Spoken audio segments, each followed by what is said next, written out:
Começando mais um Arquivo do Rock, e hoje, mais do que especial, afinal de contas, nós iremos conversar a respeito de uma das minhas bandas favoritas, e também acredito que de muitos que estão me assistindo nesse momento. É isso mesmo, iremos narrar a trajetória do Black Sabbath.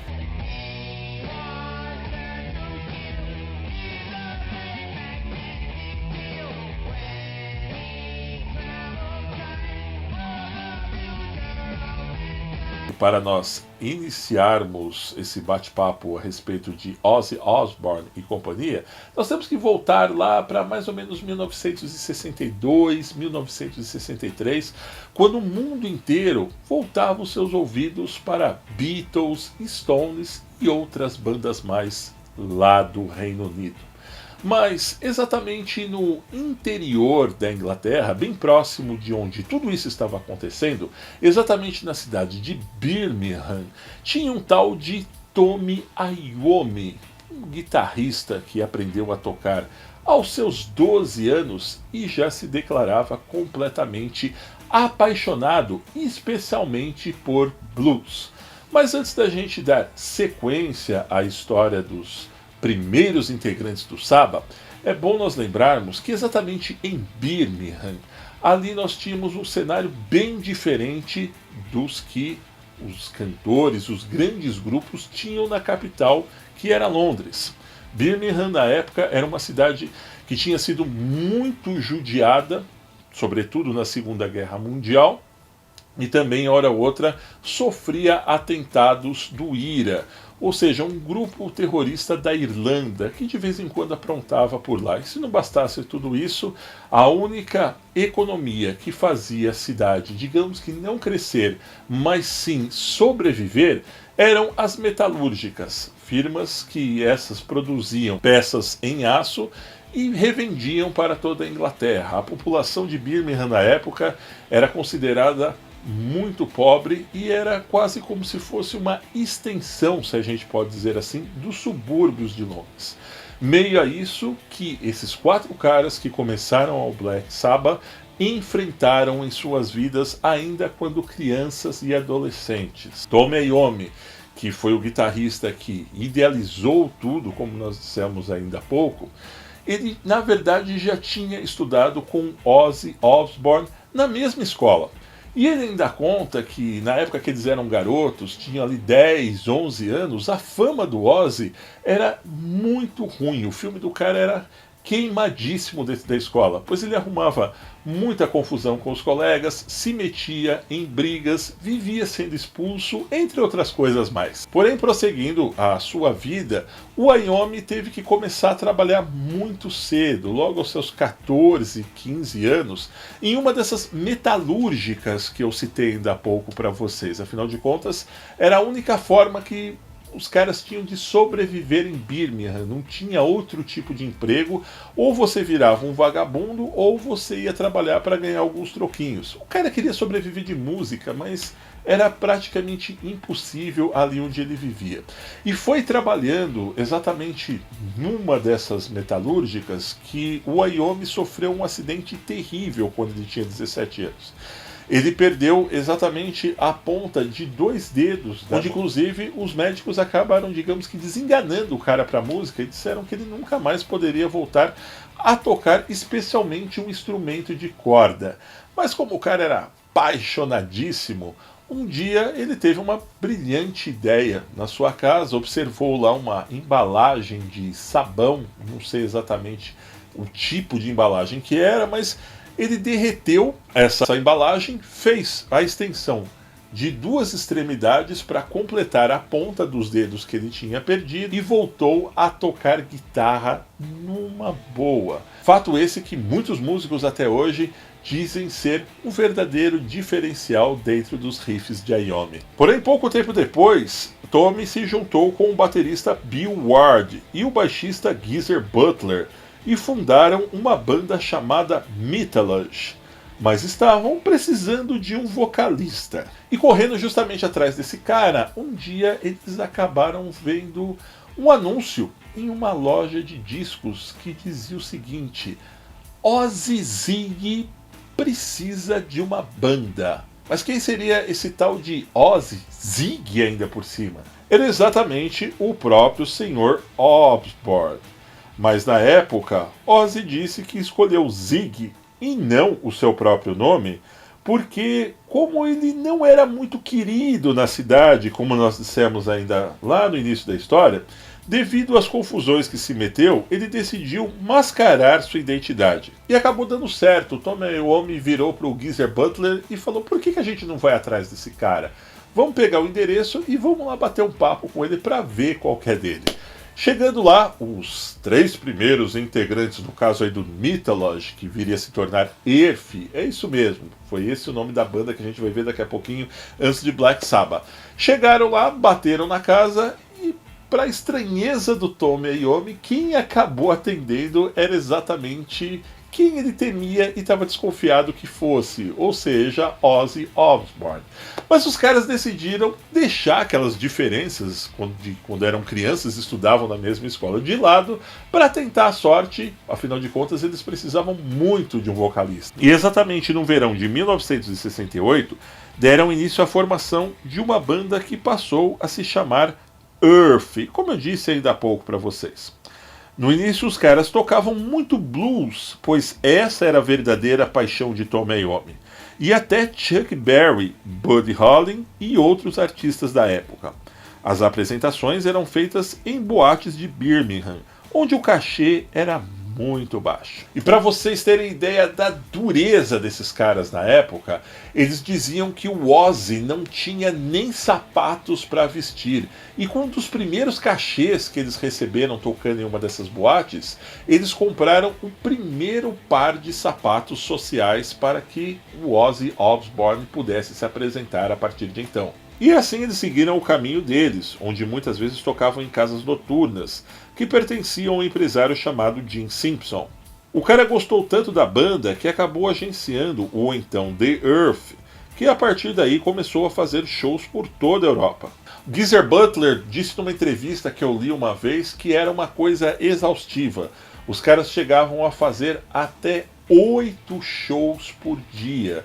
Praticamente não tinham tempo nem de pensar em fazer novas composições, afinal de contas, como nós dissemos ainda há pouco, eles tocavam muito blues e, sobretudo, eram covers de artistas já consagrados, e mesmo assim a dureza ainda continuava imperando no bolso dos caras. Por quase um ano, a banda levou o nome de Earth, mas um dia foram fazer um show na Inglaterra e lá descobriram que, poucas semanas atrás, uma outra banda de blues tinha tocado lá também com o mesmo nome, ou seja, Earth.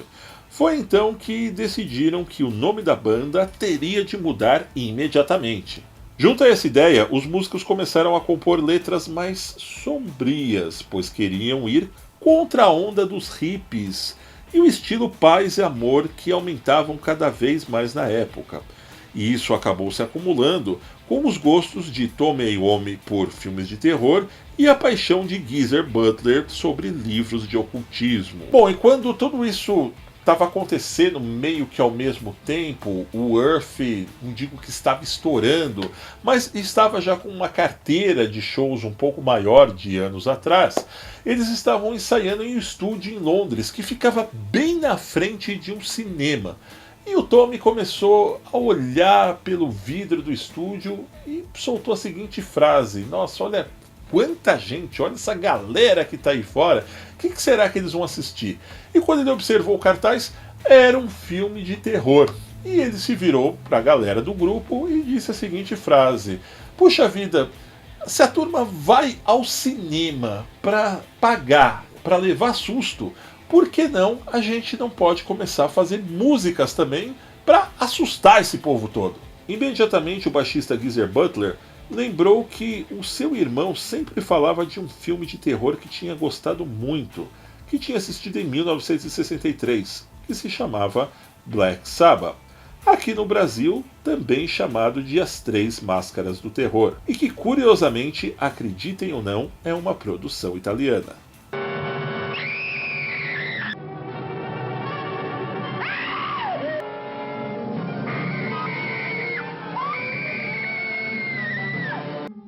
This is Black Sabbath. Essa foi a última peça para montar o quebra-cabeças de sucesso do Black Sabbath, e com mais 500 libras emprestadas pelo próprio empresário, eles gravaram a primeira fita demo. No início, o som e o visual da banda foi rejeitado, pois ninguém estava acostumado com a proposta e a sonoridade agressiva do Black Sabbath. Mas depois de muitos shows, sobretudo no circuito underground, em dezembro de 1969, eles conseguiram assinar com a Vertigo Records e 2 meses depois, em uma sexta-feira 13 de 1970, estavam lançando o primeiro disco da banda, que levava o mesmo nome, ou seja, Black Sabbath. Agora consolidado com letras sombrias e riffs de guitarra estarrecedores, e ainda com um nome macabro, a gravadora inseriu uma cruz invertida no encarte de dentro do álbum, o que causou ainda mais controvérsias. O Ozzy deu uma entrevista, uma vez que eu assisti, que ele disse que todo mundo jurava de pé junto que não sabiam que essa tal da cruz invertida iria sair no encarte do disco. O Geezer Butler, por exemplo, disse que teve muito problema dentro da própria casa dele, acredite se quiser, afinal de contas, o pai, a mãe e os irmãos eram católicos fervorosos, acreditem se quiser.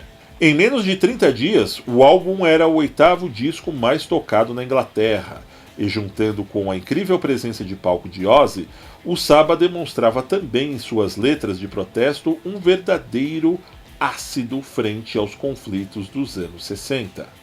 O grupo ganhou força e, junto com isso, um álbum de platina.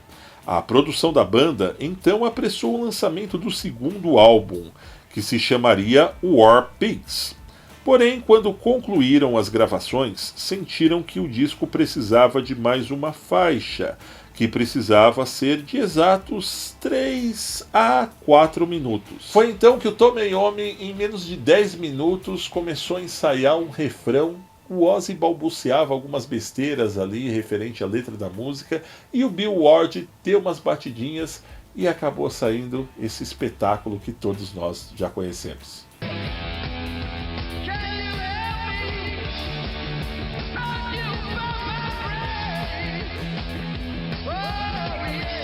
De frente com uma das maiores músicas da história do rock and roll, ou seja, Paranoid, a gravadora descartou o título de War Pigs e lançou o segundo álbum do Sabbath como Paranoid, em 18 de setembro de 1970.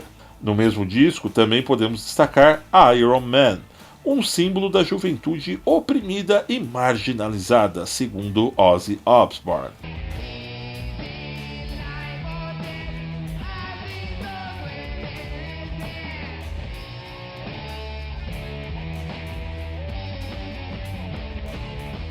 Paranoid alcançou a posição número 1 das mais tocadas na Inglaterra e ficou em 12º nos Estados Unidos.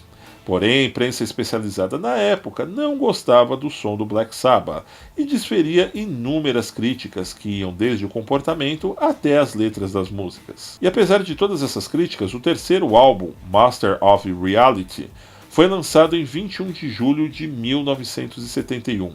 Foi o maior sucesso deles até então.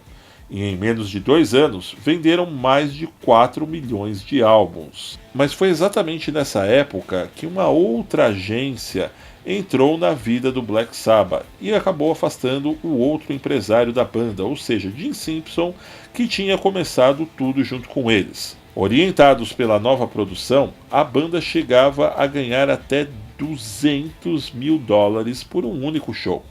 Foi exatamente nessa época que eles acabaram embarcando para os Estados Unidos para fazerem grandes turnês.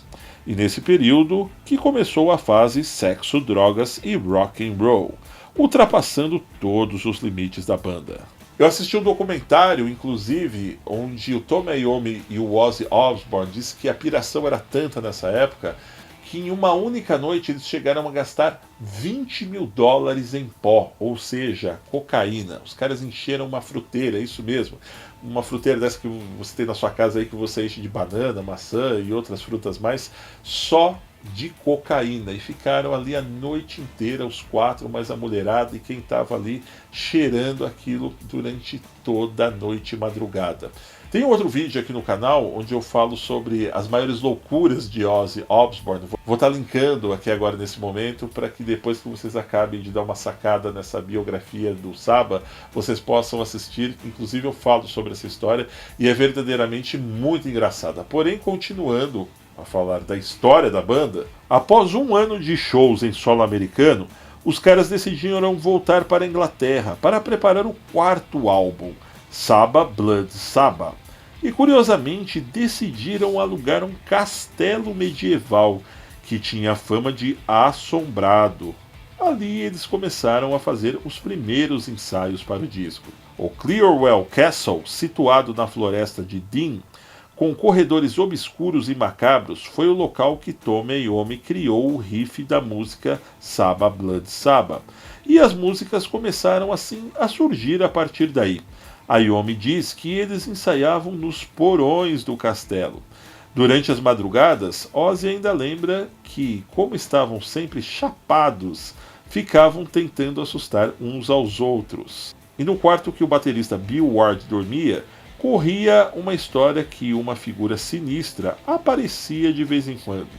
Então, Ozzy e a Iommi fizeram uma espécie de montagem de uma pessoa de papelão e puxavam com uma linha de pesca pela janela de Bill, a fim de assustá-lo. A coisa acabou dando certo e o baterista ficou tão apavorado que não quis mais passar as noites no castelo e ia todo dia para sua casa após os ensaios. Eu fico imaginando como deve ter sido essa fase dos caras. Imagina 4 sujeitos pirados, drogados, entregues ao rock and roll, dentro de um castelo enorme com fama de mal assombrado e ainda por cima atormentando seu próprio baterista. Assombrações à parte, em 1º de dezembro de 1973, a banda lançava Saba Blood Saba, que reconquistou a imprensa.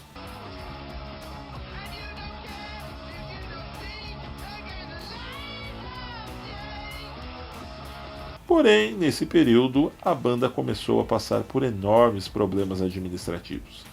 O ex-agente Gene Simons processou o Saba pedindo uma fortuna e os atuais empresários começaram a cometer algumas falcatruas em contratos de shows. E para cobrir esses verdadeiros rombos administrativos, na época a banda teve que começar a fazer vários shows, somente para pagar custos processuais que eram altíssimos. Fato esse que começou a desgastar todos os integrantes. E não bastasse isso, começaram a surgir as primeiras vaidades entre os integrantes e até mesmo muitas incompatibilidades de ideias.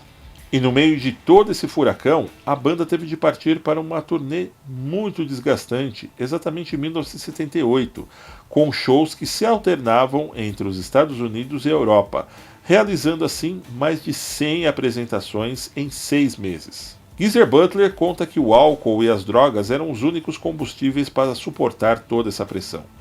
E nessa época, Ozzy Osbourne foi um dos mais afetados. Ele simplesmente apagava e esquecia que a banda tinha um show no dia seguinte, a ponto de companheiros e empresários da banda terem de arrombar as portas dos quartos de hotéis e o carregarem pelos braços através de corredores. Até então, eles tinham lançado mais de 8 álbuns e mais de 20 milhões de discos vendidos. Mas foi exatamente nessa época que a primeira formação da banda começava a se partir. Durante a turnê do álbum Never Say Die, em novembro de 1978, Ozzy Osbourne enlouqueceu e foi parar em um outro hotel em Nashville.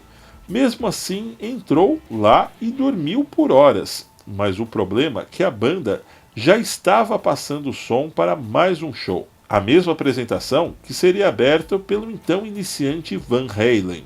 Produtores e os próprios integrantes procuraram por Ozzy por toda a cidade, inclusive acionando o departamento de polícia, mas não o encontraram e tiveram de cancelar a apresentação. Ozzy Osbourne foi encontrado apenas 3 dias depois, quando ligou para um dos empresários, onde ele imaginava estar no mesmo hotel da banda, e sem a menor noção do tempo que tinha passado dormindo.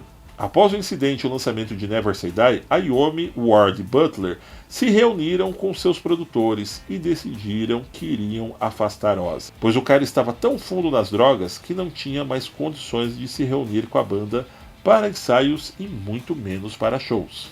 O baterista Bill Ward foi o cara escolhido para dar a notícia para o Ozzy. Diz que foi um momento muito doloroso, onde ele teve que ir até um quarto de hotel onde o vocalista estava hospedado, e ele acabou dizendo que era o fim de tudo para Ozzy Osbourne dentro do Black Sabbath. No primeiro momento, disse que Ozzy não acreditou e pensou que ele estava brincando. No entanto, o que aconteceu depois de tudo isso no diálogo dos dois, o baterista preferiu preservar. Estava-se encerrada a carreira de Ozzy Osbourne no Black Sabbath após 10 anos de história. O empresário Don Warder, pai de Sharon, hoje casada com Ozzy, e que cuidava dos direitos do Sabbath na época, indicou o cantor Ronnie James Dio, que tinha liderado um famoso grupo de rock nos anos 70, o Rainbow. De imediato, Dio aceitou o convite e passou a trabalhar com o Sabbath no dia 24 de março de 1980. Poucos meses depois, eles estavam lançando um emblemático álbum Heaven and Hell, com músicas lendárias como Children of the Sea, Lonely is the World e a própria canção que leva o nome do próprio álbum, ou seja, Heaven and Hell.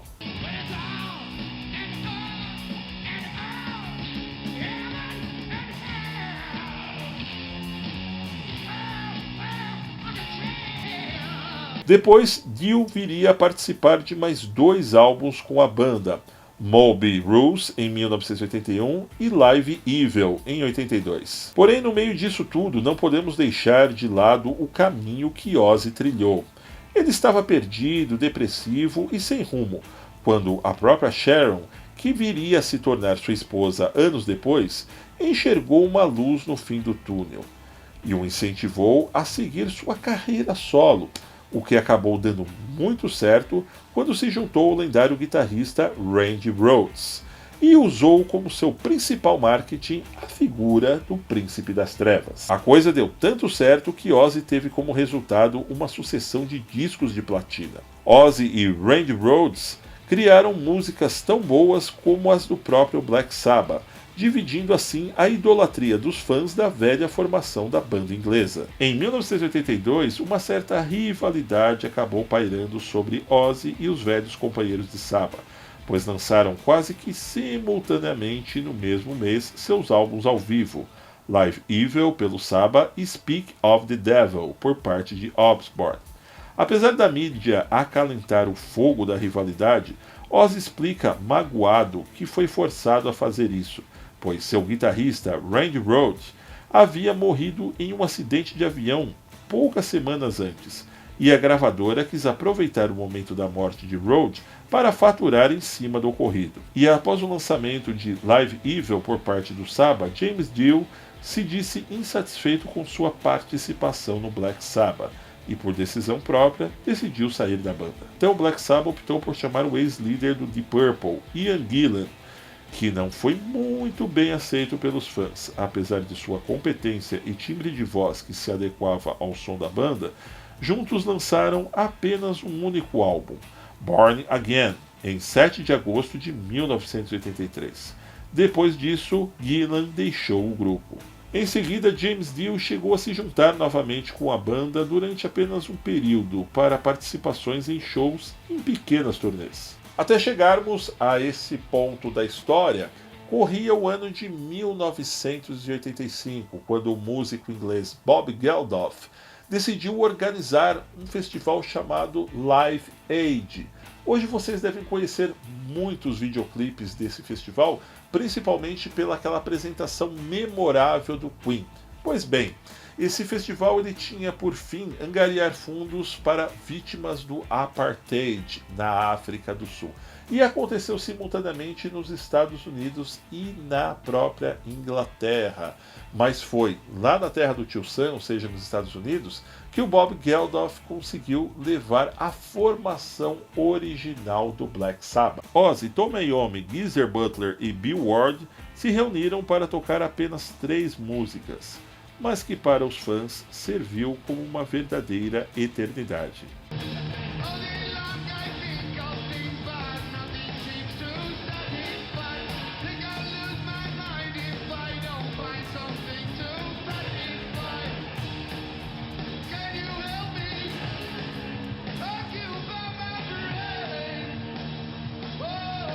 Na época, a imprensa explorou o fato de que era a volta do grupo, mas isso acabou não acontecendo.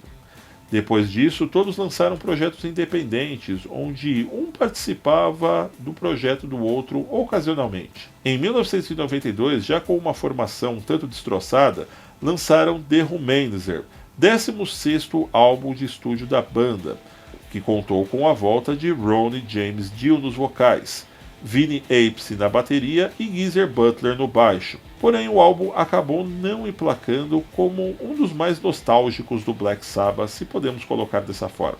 Depois disso, nos idos dos anos 90, passaram a se encontrar novamente com Ozzy, para shows que ocasionaram em lançamentos de álbuns ao vivo, que acabaram contemplando antigos sucessos do grupo. Bom, quando a gente vai fazer um review de uma banda como Black Sabbath, tão rica em história, de repente a gente acaba deixando de lado algum fato importante. Se você se lembra de algum desses, por favor, coloca aqui nos comentários e participe junto comigo. Combinado, pessoal? Em breve eu prometo voltar com muito mais Arquivo do Rock aqui no Fato Notícias. É isso aí, meus amigos. Eu espero que tenham gostado do vídeo de hoje. No entanto, não se esqueçam de se inscrever no canal, deixar o seu joinha e participar nos comentários. E para receber nossas novidades, acione a campanha de notificações, que está ali, bem ao lado do botão de inscritos. Um grande abraço e até breve!